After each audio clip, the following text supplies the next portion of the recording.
I checked out my husband sitting next to me on the couch, glad that our conversation of last night seemed to have done no lasting damage. That didn't surprise me in the least. He was a man's man, and one of the strongest male characteristics I admire is their ability to say their piece, then forget it. Topic over. Job done. I'd known this when I broached the subject last night. "Dave, are you having an affair with Karen?" I'd been fairly sure he was. In the previous 2 or so months, he'd changed subtly but significantly. Where I used to be able to set my watch by when he came home, now he was late at least once a week. Where I knew just where he was 24 hours per day, now there were unknown blank patches. Then there was his new acquaintance with Karen, the widow across the street. Once I'd gone out on Saturday and had come back to find him mowing her lawn. When I'd quizzed him about it later, Dave said he noticed she had twisted her ankle, so when he saw her return home with a load of shopping, he'd offered to help unload it. While doing that, he'd noticed that her lawn needed mowing, so he'd done that for her. From then on, I'd come home several times to find him across the road. Once he'd come back with his shirt buttoned up wrong. When I asked him about that, he told me that he had been fixing her blocked sink and had removed his shirt for flexibility. Unable to believe this man I firmly believed was totally incapable of guile was cheating on me, I stepped up my observations. As a test, I also started subtly withholding intimacy from him. Knowing him as I did, I knew that if he could go for a week or two without being close to me, he must be getting it elsewhere. He lasted 3 weeks without even mentioning it. Yesterday, he'd gone to work on a Saturday, very unusual for him. Half an hour later, I saw Karen leaving, dressed very nicely. Bingo. I knew with Dave I didn't have to set up any fancy surveillance or hire a PI. I just had to ask him. So, once I'd worked up the courage, I did. He just turned and looked directly at me and said, "No." That was it. Almost. "Are you having an affair with anyone?" Again, a simple no. I knew then with 100% certainty. My husband wasn't having an affair. He went back to watching the television. I didn't proposition him that night, partly so I could concentrate on pondering why I'd suspected him in the first place. That proved fruitless. Secondly, I didn't want to make it blatant that I'd seriously suspected him by withholding favors for longer than I ever had before. Tonight was a different story, though. Tonight I would repair any damage I'd done. Surreptitiously, I continued to check him out. If forced to reduce Dave to one word, I would tell you that Dave was a simple man. If given the luxury of using more words, I would say quiet, guileless, undemonstrative, unambitious, a black and white thinker, unobservant, loyal, direct, and very, very honest. Some people interpreted some, or a combination of these, as him being dumb. I knew that wasn't the case. All the above were the product of his difficult childhood.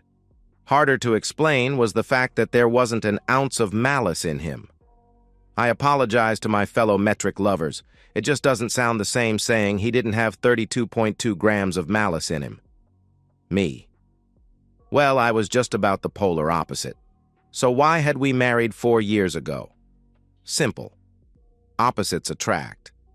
I'd had relationships with men alike to me, and they didn't work. Then my mother had told me about her secret for a successful marriage. Marry someone totally different and manage the difference.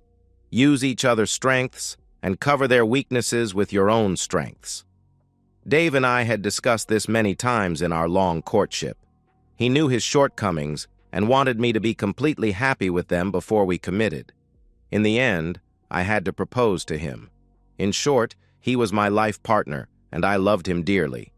I deliberately stopped looking at him through the eyes of a sophisticated 21st century professional woman and turned my other side on. The one used since ancient times when attraction first began. Towering over me at 6 feet 1 inch, his muscled frame, earned by his physical job, made me look like a waif. In the local vernacular, he was built powerfully, but gentle with it. The perfect combination of well-endowed and considerate lover topped off the package. I realized I was getting excited in anticipation of my apology to come. I knew I had to act fast when Dave yawned and announced bedtime. I followed and went into the bathroom to clean up a bit. When I got out, Dave was almost asleep. Crawling into bed without clothes, I wrapped myself around my hulking husband, who again yawned. "Can we not do this now, please?" "Why not, honey? Did I upset you last night?" Dave yawned again. "No, it's because you had an unprotected encounter with your boss last Monday. My friend said that if I made love to you, I could catch a disease. Good night." He then rolled onto his side with his back to me. I uncurled myself from him in shock. He knew. How did he know? How long had he known? What the heck was I going to say?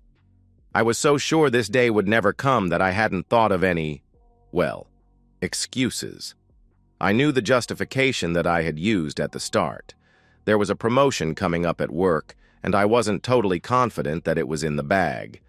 Deep down, I knew that Dave wouldn't amount to much, and that was fine with me. I loved him just the way he was. If we wanted to have a substantial nest egg when we decided to have children, I knew it was up to me. The promotion would be a big step towards that goal. So I'd started responding to my office manager's rather blatant flirting. He couldn't believe it.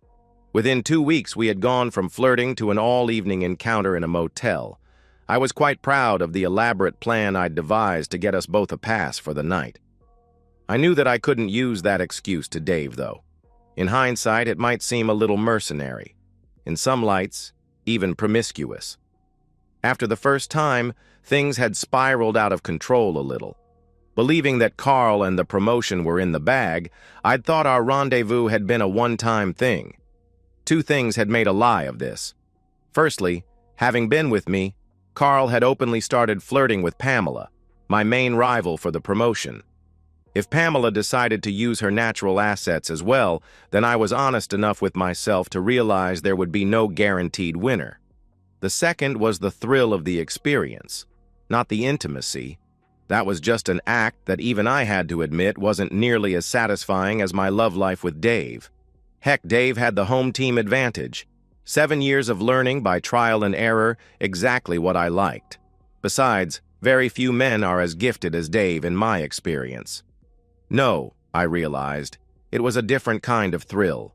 The excitement of thinking of an excuse to be somewhere else, with someone else when I would normally be home with my husband.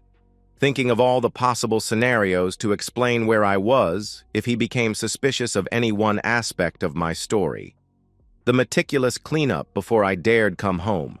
The elevated pulse of deciding on a hiding place for my new lingerie, bought to overcome my natural disadvantages compared to Pamela and to enhance the experience for Carl. Goodness, even the mild guilt I felt before and afterwards did more to enhance the experience than detract from it. Then there was the thrill of the tiny but ever-present chance of Dave discovering my activities. All stimulating mental fun. All of a sudden, my own question from last night answered itself. The suspicion of Dave was prompted by my own activities. Obvious now in hindsight. Whenever you point your finger at someone in accusation, look down at your hand. 3 fingers are pointing back at yourself. Those understandings, in the here and now, explained everything. How many of them could I tell Dave? The answer was a stark none. That is why, in the here and now, I lied through my teeth. Facing Dave's back, I had lived. I knew I had to make it vague. He knew about last Monday, but what about the 5 Mondays and a couple of Saturdays before that? The process wasn't helped by the fact that I was terrified. Controlling that terror alone took the best part of 3 minutes. Carl came on to me when I was feeling particularly low. He took me out to lunch and I had about 3 glasses of wine while he told me how attractive I was. I'm sorry, darling, I fell for all his nonsense and we ended up in a room. Oh, Dave, it was awful. I felt terrible afterwards. When it was over, I felt horrible and told him it could never happen again, and he said that was fine.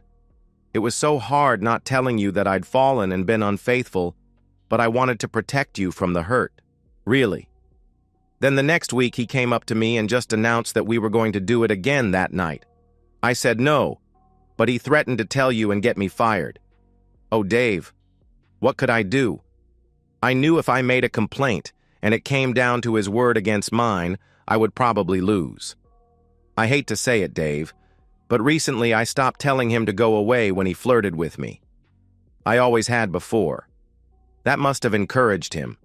Enough people in the office probably saw us flirting and would back up his side of the story. I paused to see how Dave was taking all this. Give him an opportunity to respond. This was really hard work. In the darkness, Dave rolled onto his back but didn't say anything. Can you forgive me for one lapse of judgment, please, honey? With your backing, I will have the courage to stand up to him and say no. I should have done that from the start. If he tries to hold me back at work or get me fired, I can threaten to tell the company what he did. I'm sure he will leave me alone.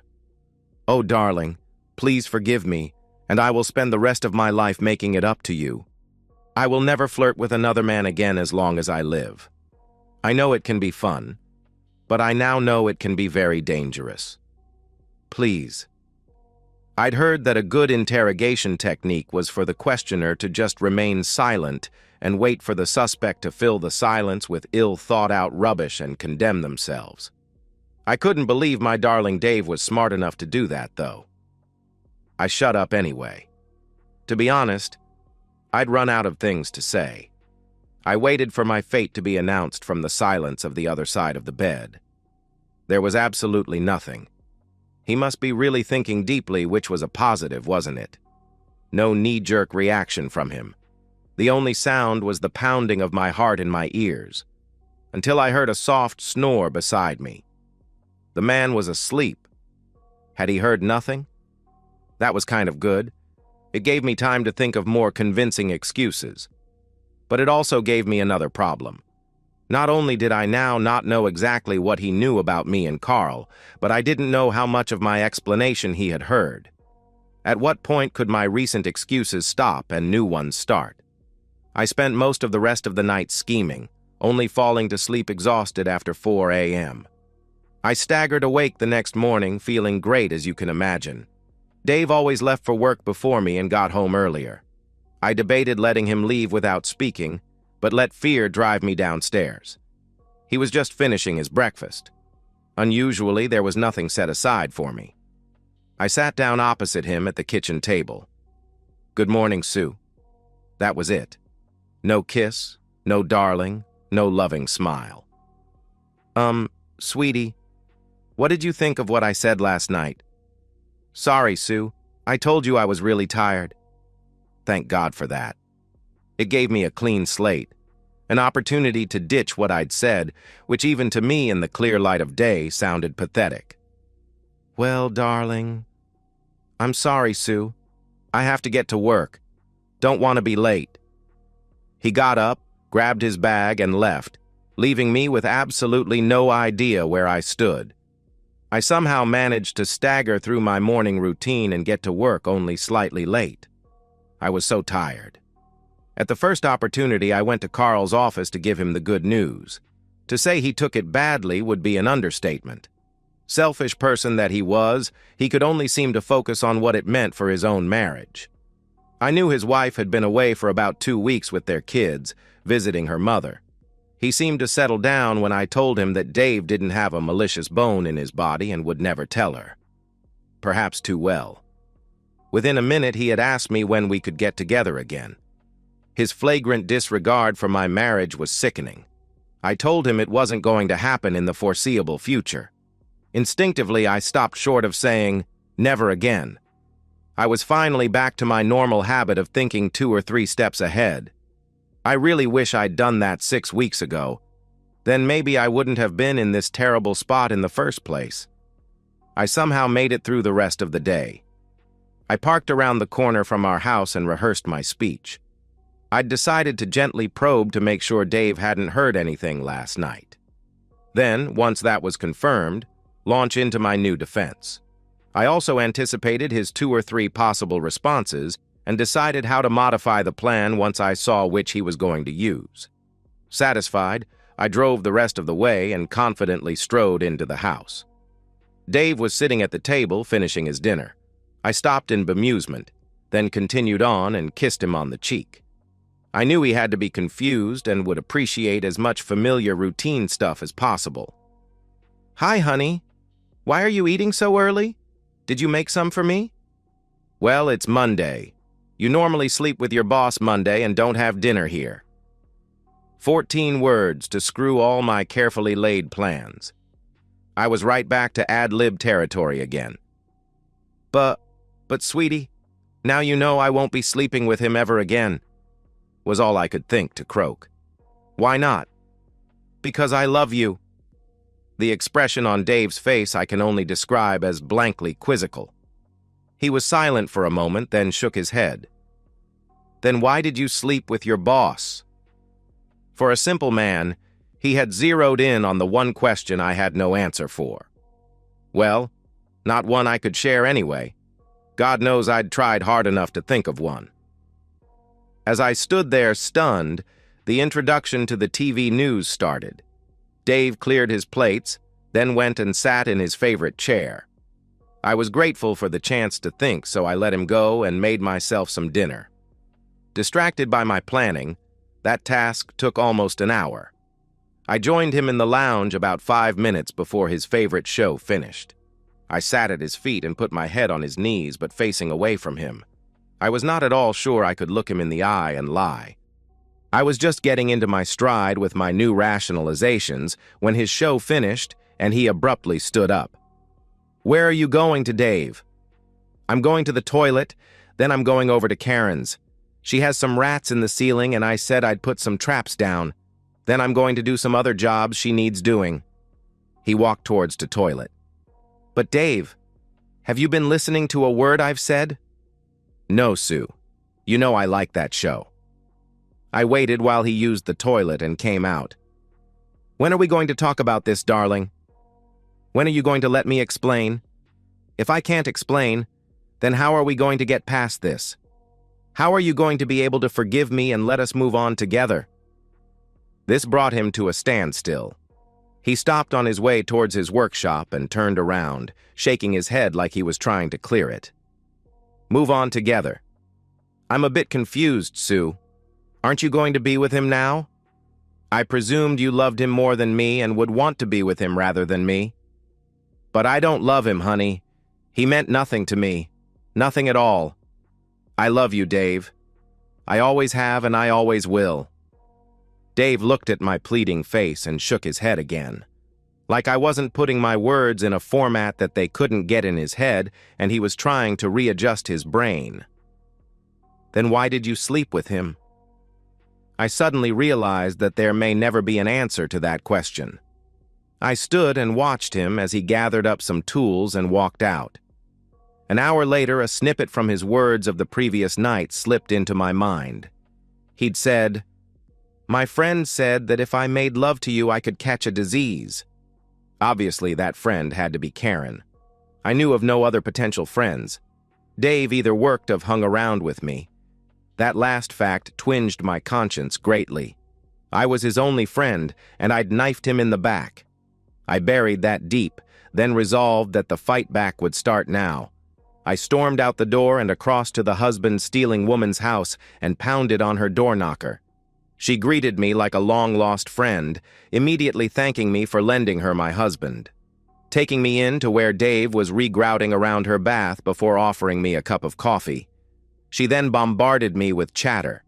Within minutes, I realized that she could have absolutely no knowledge of our marital problems. I took the first opportunity to run away back to my house. I made the mistake of trying to stay awake till Dave got home, in bed. The next thing I knew, my alarm was going off and Dave was gone. Time for decisive action and a technique that never failed. I knew Dave was definitely an actions speak louder than words kind of guy. I rang work and took the day off, cleaned the house, then went shopping. The 4-course meal I had in mind were all Dave's favorites. With an hour to spare, I showered, picked out my sexiest dress, and put on the perfume that Dave always commented on. I planned that night's conversation. Every time I did this, I realized it was getting harder. I didn't know what, if any of our 2 previous conversations, Well, my monologues, Dave had heard. That was constraining what I could now say. Dave came home at his normal time and seemed to appreciate my efforts. I kept the conversation neutral, dreading anything that might trigger that unanswerable question. We had some remarkably normal conversations. I decided to let him move us forwards. He'd had all day to process my words from last night. He could have no doubt that I loved him. After I'd cleared everything away, I felt comfortable enough to snuggle up to him on the couch. Well, tried to anyway. He shuffled away. "I told you, Sue, my friend said I shouldn't make love to you." Darn. This guy had a way of scuttling all my plans. "Who is this friend, honey?" "I'm sorry. She said not to tell you." I was shocked. My husband appeared to be under the control of another woman. That was my job. I could think of nothing to say, so we just watched TV until bedtime. The next day, Carl called me into his office. He once again asked me when we could get together next. More to wipe the smug grin off his face than anything else, I told him about Dave's new unknown friend, the one advising him and possibly the one who had alerted him to our affair in the first place. I was obvious Carl wasn't interested, so I maliciously said that it could be his wife. That pulled him up short. Even as I said it, the rightness of it struck me. Could it really be his wife? It would make sense. It's probably what Carl and I would both do. Tell the other partner's spouse while quietly making arrangements to withdraw from the marriage in good order. We spent the next hour discussing whether it was in his wife's nature to act like we would. Yes, it was. Then we talked about how she could have found out. My planning had been very careful, so I couldn't see how. We parted, Carl resolving to sound his wife out. There was no more talk of motel trysts. Dave was a little late that night and didn't get there till after my mother. Mum came round every Wednesday for dinner and a chat. Dinner went comfortably as normal, with Dave seeming like his old self. I could rely on Dave's discretion, I knew. Or maybe not. After dinner, Mum started on one of her pet nags. "When are you two going to give me some grandkids?" I was just about to launch into one of my standard responses when, "Sorry, Ma, not going to happen now. You see, I caught Sue sleeping with her boss." My jaw hit the table just in ahead of Mum's. Just when I thought I knew my husband, he reveals hidden depths. Luckily, I recovered first. "Dave, how could you tease my mother like that? You didn't catch me doing anything like that. Go away until you are ready to act like a civilized human being." Dave went upstairs. "Mum, sorry about that. I don't know what came over him. I assure you he didn't catch me doing anything. All these years and suddenly he discovers a sense of humor." Mum looked at me with a strange expression. She knew Dave. She knew how open and honest he was. I tried to quickly change the topic of conversation while trying not to make it obvious I was doing it. I can't remember where I got to, but Dave suddenly re-entered the room holding several pieces of paper which he showed to Mum. "I did, Ma. See, he even did inappropriate things with her." "What the heck? Photographs!" I broke. I also knew I went cherry red. "Get out of here, you awful man!" I collapsed, sobbing on the table. I can't remember what Mum said, but it was delivered at some volume. I think I picked up the words promiscuous, lying, disappointed, make it up to Dave. Honestly, I think my inner self just blotted out this attack. It knew, with everything else going on, I just couldn't handle it. Finally, Mum calmed down and just stared at me until she had my attention back. "Why? Look around you, Sue.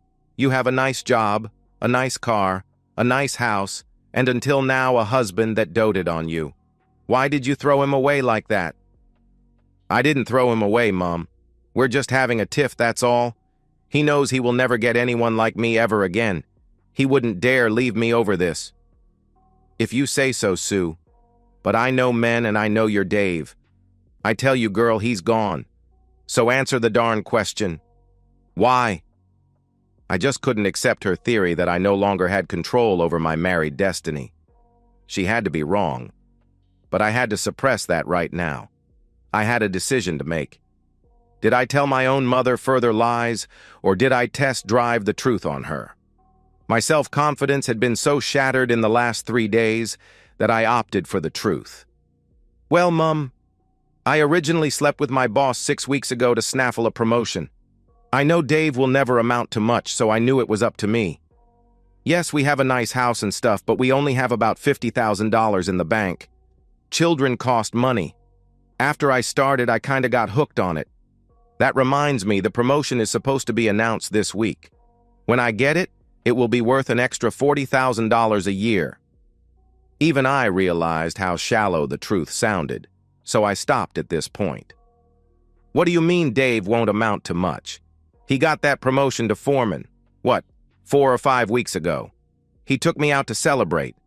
That was the night you were called back to work one night. The look of incredulity on my face must have got through to her. You didn't know, did you? All I could do was shake my head. Well, if you were wondering how long Dave has known about your cheating, I would say at least 4 to 5 weeks. Wouldn't you? I sat there stunned as my mother got up and left. There was no sign of Dave, so I went to bed and cried myself to sleep. I was a wreck the next day. I got 2 phone calls from my sisters, who in one way or another told me what they thought of me. I went home to an empty house. When Dave hadn't appeared by dinner time, I rang his cell but got no answer. I knew Carl's wife was due back that day, so I had a real bad feeling. I rang Carl and asked him how his wife was. He told me that she was overdue. He'd expected her by dinner, but she wasn't there yet, and wasn't answering her cell either. Oh no.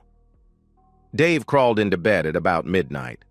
I asked him where he'd been, and he said he'd been out trying to make some new friends. Even in my self-absorption, my heart went out to him. I should have been all the friend he needed.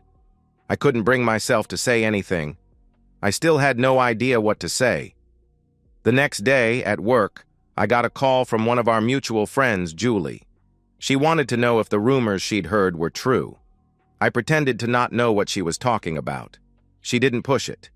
This got me wondering about the vulnerability of my friendships. All my acquaintances were also Dave's. I knew he enjoyed a special status with them. While he was never the life and soul of the party, of course, he was popular. Our friendship group rallied around and almost protected him, sensing his deep vulnerability.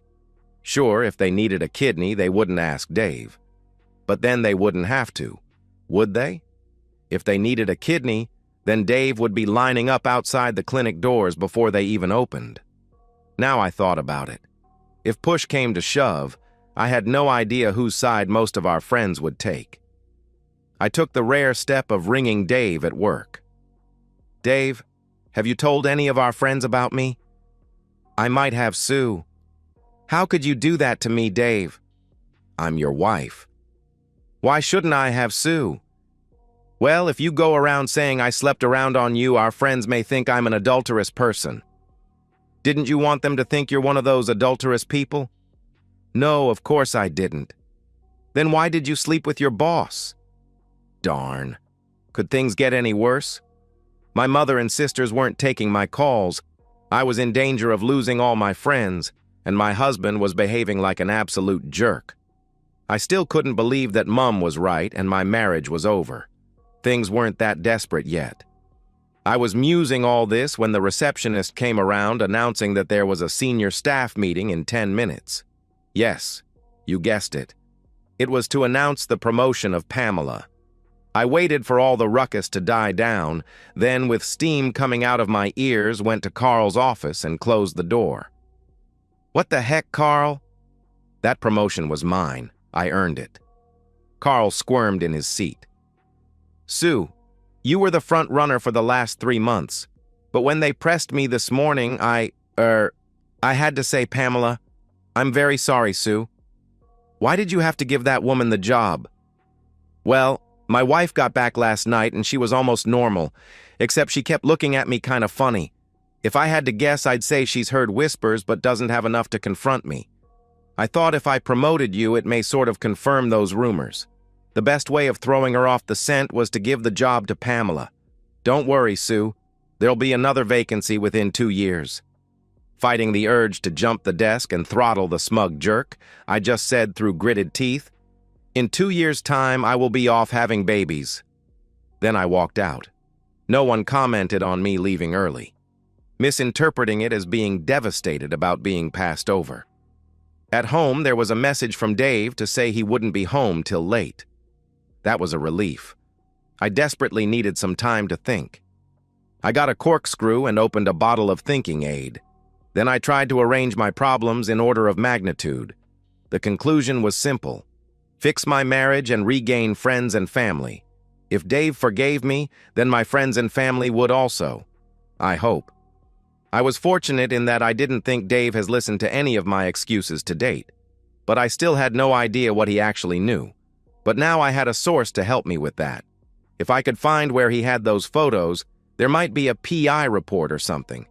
Now, he'd come down the stairs with those photos. All there was up there was our bedroom, walk-in robe, and bathroom. I headed up the stairs happy that I had a plan. I started on Dave's side of the closet. Nothing. Nothing under the bed or in his bedside cabinet. Surely he wasn't cheeky enough to hide them on my side of the closet, but he was. In fact, the folder of photos was inside a small suitcase, inside a bigger one, right under my stash of secret lingerie. Very cute, Dave. No, not Dave.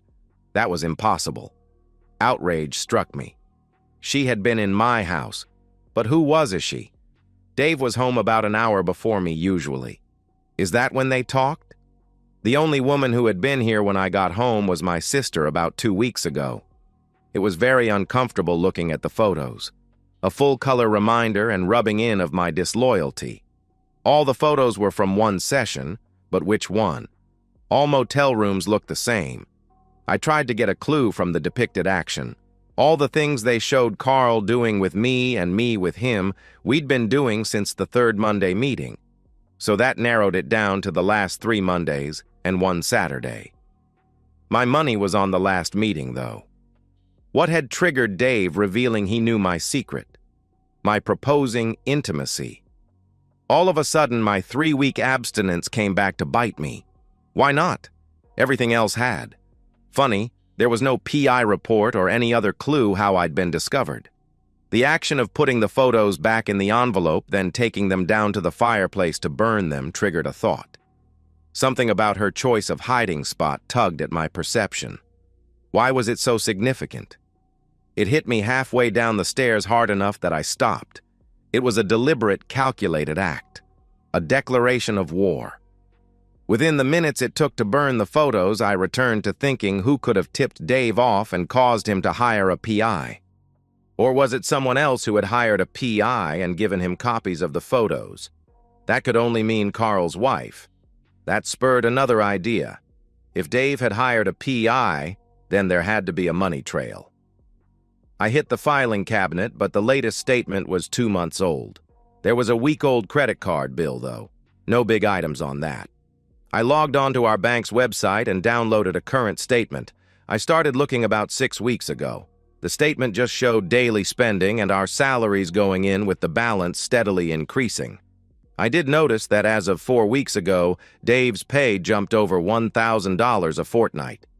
Wow, that was quite a promotion. Yet he had chosen not to celebrate it with me. Through my tears, I kept looking for any unusual withdrawals. Nothing. Until the last page when the balance dropped from $58,000 to $5,000 last Saturday with the simple words, "Transferred to XXXXX." What the heck? In an absolute daze, I logged off and sat at the kitchen table. There was no question in my mind why Dave had cleaned out our account. The big question was, what was I going to do about it? I never went back a step further and asked myself, do I want to do something about it? There was never a question in my mind that I wanted to win Dave back. I loved him. He was my life partner. He was going to be the father of my children and the grandfather of my grandchildren. He was the rock I'd anchored my life to. I spent the rest of the time till Dave came home polishing my story. It was good, flexible enough that it could adapt to how little or how much he knew.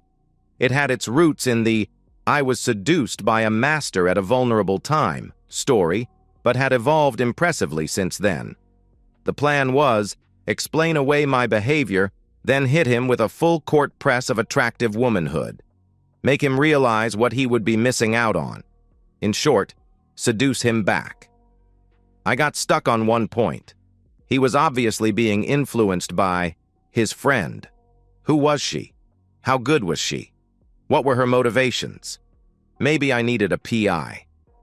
These musings were interrupted by Dave coming home. I got up and gave him a huge hug, which he half-heartedly returned. "Congratulations on your promotion, darling. I forgive you for not telling me. I can see how my behavior turned you against me." "Thank you, Sue. How did you go with yours? I know you worked very hard for it."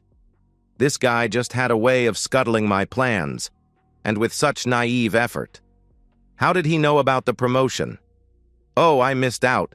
They gave it to Pamela." Was she sleeping with the boss as well? With a mighty effort, I ignored his veiled insult. "Just sit down while I make you a cup of coffee. Tell me how your night was while I do it." Julie rang me and asked me out. I went out with her, Stan, Jenny, and Mick. It was good. "Did you talk about me?" "Yes. They wanted to know all about it, so I told them. I didn't really want to, but they insisted. They are our friends after all." "Where did those photos come from, darling?"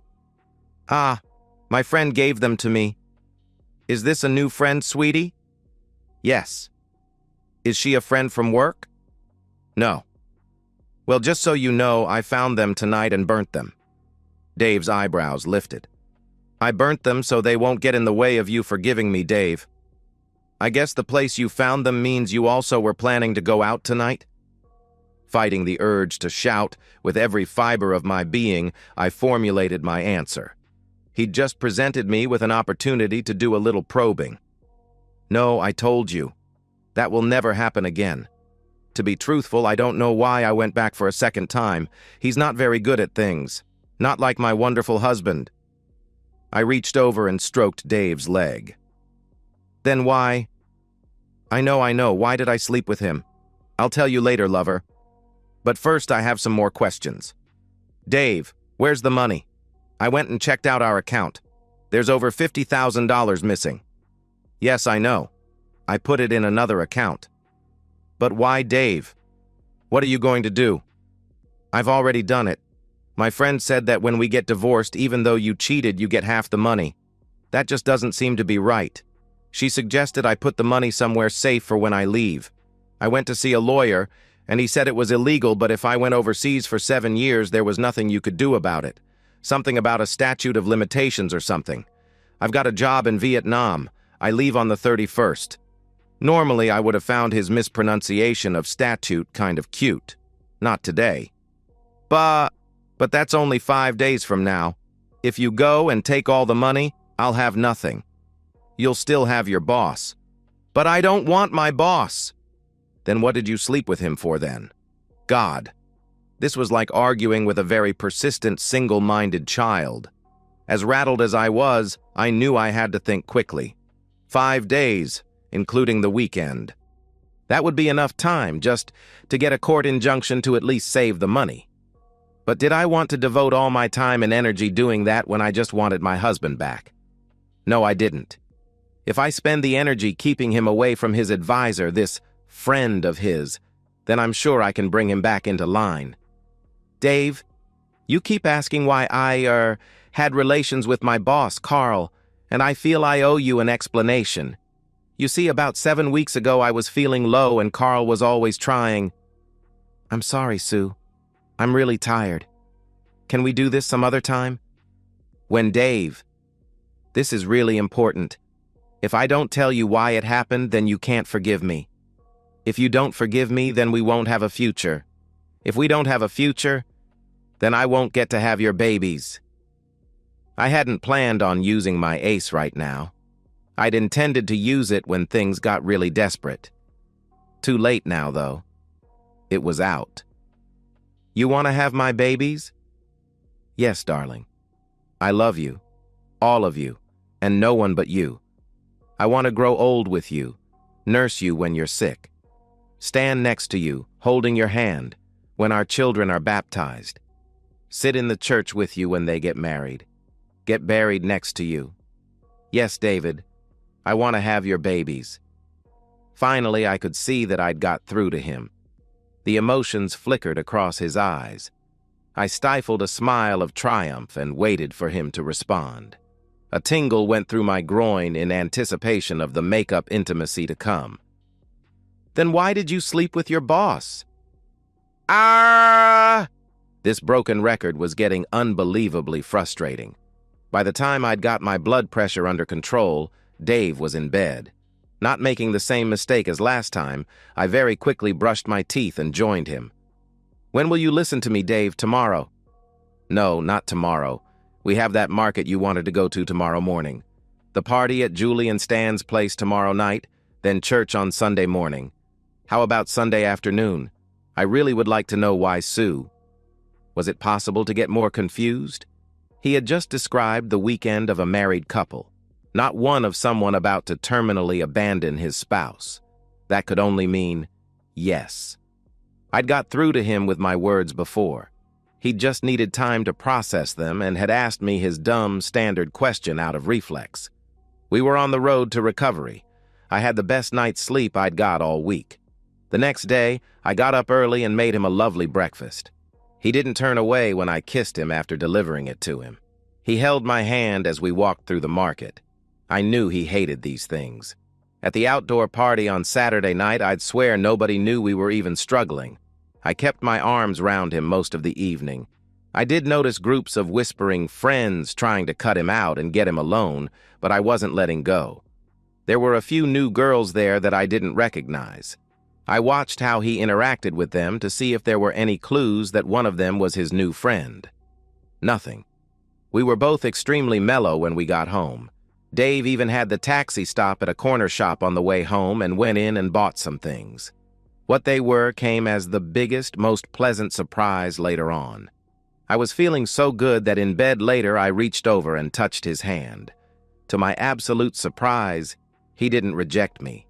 Taking full advantage of this development, I spoiled him rotten. I gave him a long, sensuous kiss that had him relaxing and sighing. Finally, I let him rest, but kept right on being affectionate until he was ready again. There was one uncomfortable moment when he reached for the new pack of protection when I went to be close to him, noting with optimism that it was a pack of 12. The rest of the night, until we were both exhausted, I concentrated on his pleasure to the point that I didn't focus on myself at all. Far from being frustrated, I found it very liberating. So this is how he felt when he made love to me. We slept late and had to sprint for church. Neither Dave nor I went into the confessional. I didn't want to let him out of my sight for a second. When he suggested a picnic lunch by the river, I snapped him up on the offer.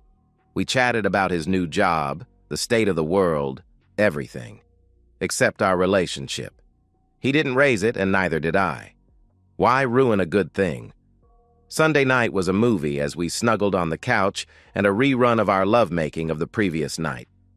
Monday, I decided to get myself tested. It was all going well, but every time Dave reached for the protection, it was like a knife being driven into my ribs. I made the appointment. My intent was to get the results in writing and leave them somewhere Dave would see them. All that week, it was like nothing had ever happened. Dave went to work and came home at the same time he always had. There were no mysterious phone calls or texts. I checked. I was a little tense on Wednesday the 31st, but there was no sign of him packing or making plans to leave. At work, I asked Carl how he was traveling, and he said everything was normal at his end. Things were so good on Friday night that in bed, I decided to formalize things a bit. We had just finished making love. So, you've decided to stay, I see. What was it changed your mind? The thought of grandchildren or the thought of losing a wonderful woman like me? No, Sue. There were some visa problems. They've promised it for Tuesday next week, though. What? But I thought you were going to stay. Why? You never asked me to stay. But you've been acting so normal. We've made love every night since last Saturday. Well, as you said yourself, Sue, I'd be a fool to turn down a wonderful woman like you. I don't know what the situation is in Vietnam. It may be a while for me. I was stumped. I couldn't have been more shocked if you'd hit me with 100,000 volts. Speechless. The extra time will come in handy, though. My friend says that I should tell Carl's wife what you've been up to. That makes sense. If the situation were reversed, I would want her to tell me. I'll go over there tomorrow. Good night. All my relaxation of the last week was irretrievably blown away. I was back in panic mode again, incapable of thinking logically. That is perhaps why I said, "But Dave, if you do that, it will destroy his marriage. If his wife finds out, he will lose everything. His wife, his kids, just everything." Dave sleepily reached out and turned the bedside light off. Then from the darkness said, "Then why did he sleep with you?" Seeing my destiny slipping out of my own hands, I instinctively reached out for help. I jumped out of bed, went downstairs and rang Carl's cell. He was mortified, of course. He told me to meet him at work, and we would decide on a strategy. I went upstairs and got dressed, then left for the 20-minute drive to work. Dave was gently snoring away. Once at work, Carl pumped me for everything he wanted to know about Dave. Morals, values, weak points, and physical characteristics. I warned him that in a fair fight, Dave would bury him. Once he was satisfied, Carl drove us home. We talked some more on the way. Once there, I had to grope for the front door as the sensor light wasn't working.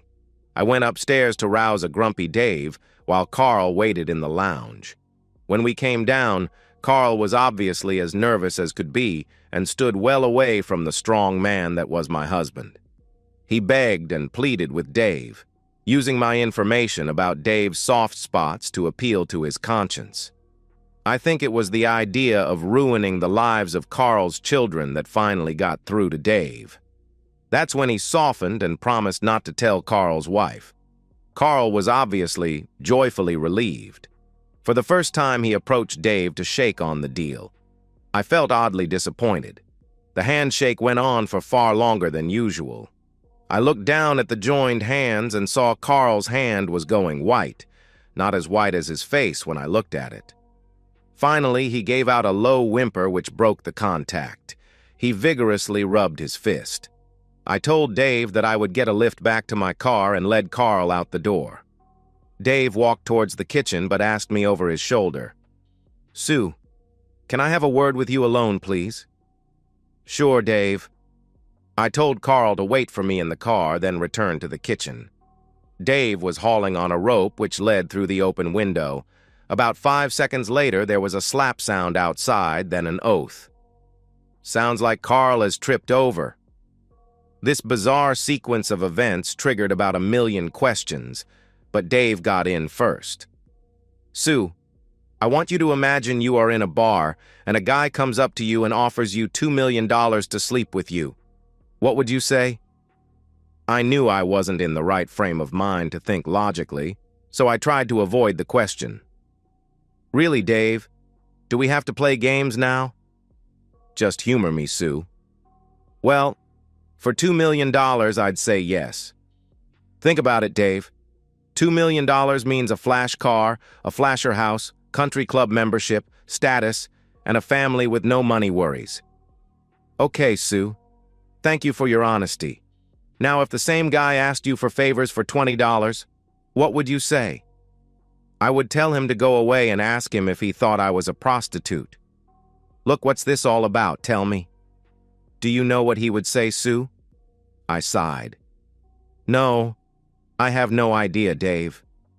He would say, "We both know what you are. Now we're just haggling the price." Good night again, Sue. If you come back, try not to wake me up. I'll be home in less than an hour, Dave. We really need to talk. As I walked down the darkened driveway, I wondered what that had all meant. It sounded like a complicated way for Dave to call me a prostitute. Dave didn't do complicated. I was surprised to see Carl sitting in the passenger seat of his own car with some tissues pressed against his knuckles. He told me he'd tripped on the path and cut his hand. If I drove, he could staunch the bleeding by the time we got back to work. I got us there and made a point of kissing Carl goodnight. In the 20 minutes I had to think before getting home, I pondered my disappointment that Dave had agreed to keep his mouth shut. I also cursed myself for burning those photographs. Without them, I would have to think of another way of tipping off Carl's wife. I knew now that my marriage was over. No man calls his wife a prostitute, however subtly, if he intends staying with her. If I could destroy Carl's marriage, then I should be able to guilt him into letting me trade up with him. Sure, he would be poorer after the divorce and wasn't much of a catch physically, but he would still be loaded. There was still a way of snatching something from this whole fiasco, and I was going to give it my best shot. That and lawyers on Monday were my only plans. I prayed it wasn't too late to get an injunction to freeze Dave's bank accounts. I saw the flashing lights of a police car well before I reached the house. It was parked in our driveway, along with another strange car and a van. As I walked towards the door, a man in a white boiler suit was walking out with what looked like an axe handle in a clear plastic bag with a label on it. Inside, a uniformed officer asked my name, then asked me to sit in the downstairs bedroom until a detective could speak to me. That was when I saw Karen from across the road speaking to a man in a suit. From the bedroom, I could just hear what she was saying to him. She was describing that she'd seen me leaving in my car at about 10 p.m. Shortly after that, her friend Dave had rung her and told her that he was half expecting some angry visitors. He'd asked her to keep an eye on his house. If the visitors left, and he hadn't rung her within 5 minutes to call the police. She then gave a good description of Carl's car, saying she had a good view of it under the streetlight. She then went on to give a description of Carl as the man she had seen walking with me to the house. After about 3/4 of an hour, we'd both left. Rather than just ring the police, she'd come over and found the door open. Taking the brave step of coming in the house, she'd seen Dave unconscious and bleeding, lying next to the bloodied axe handle. Following her first aid training, she'd called an ambulance, then put Dave in the recovery position and staunched his bleeding until it arrived. After finishing her statement, she expressed an opinion that it was careless of me and whoever the guy was to leave so many clues. The detective said that it was quite common in crimes of passion. Having been released, Karen rushed off to the hospital. I knew it was my turn next, and that it wouldn't make much difference what I said. Whoever Dave's new friend was, they were obviously one devious person. I was arrested, of course. An hour after I arrived at the station, Carl was put in the holding cell across from me. He was wearing what promised to be an impressive black eye by the morning. He commented, "My wife," to my unspoken question. Turns out his wife was waiting for him when he got home from my place and laid straight into him. She'd been told weeks ago by Dave what her husband was up to. She had weeks of frustration to vent. He begged her to forgive him and not file for divorce. She'd said she had no intention of divorcing him for about 12 months. She predicted a 2 to 5 year abandonment was about to happen. An hour later, a doctor arrived to dress his injured hands. Not until a police evidence photographer had finished, though. All of a sudden, the memory of Dave hauling on a rope made perfect sense. A rope stretching across a darkened path was sure to trip someone and had a good chance of damaging their hands. My plan B was irretrievably smashed by the last words I heard Carl speak, almost to himself. "I lost everything. Darn everything, and for what? Some lousy second-rate intimacy." It was 3 days before I could find someone who would post bail for me. I mean, not even my own mother. When I left, Carl was still there. Seems neither of our spouses were feeling forgiving. When I walked in the door, Dave was there sitting next to a bunch of suitcases. He had a big bandage on one side of his face. The rest of it was black and blue. Ever the gentleman he stood as I went to sit down at the table. He winced a bit like his ribs were hurting. "I see your visa finally came through." "What?" I looked at the suitcases.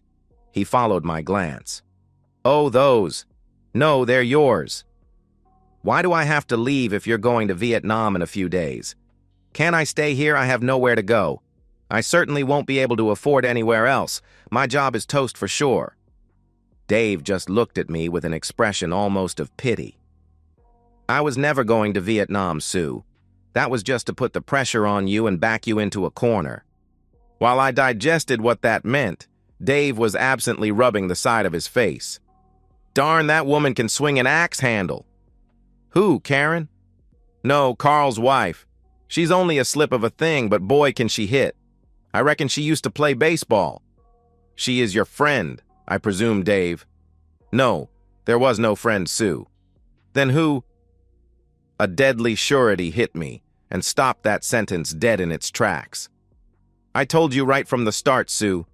Growing up a ward of the state taught me to hide my emotions, my feelings, and most of all, my intelligence.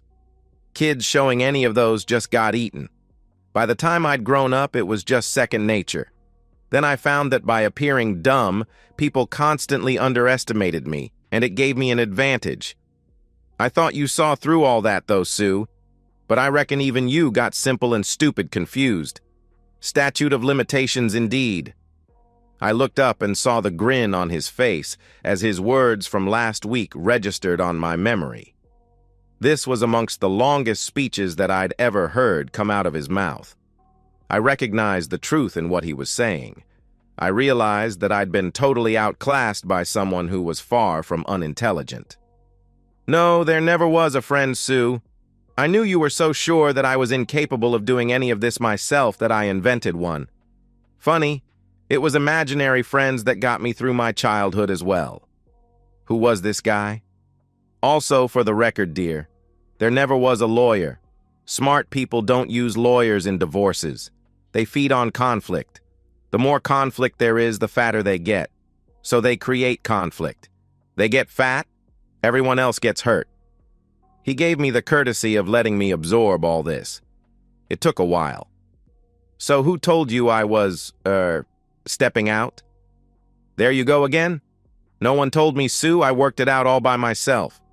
I think it is the Chinese that have the proverb, a fool chatters, while a wise man listens. I just listened and watched Sue. Goodness, you were so convinced that I was a clueless fool that you didn't even hide it that well. Really, Sue, going from not working after hours to working every Monday night for 6 weeks.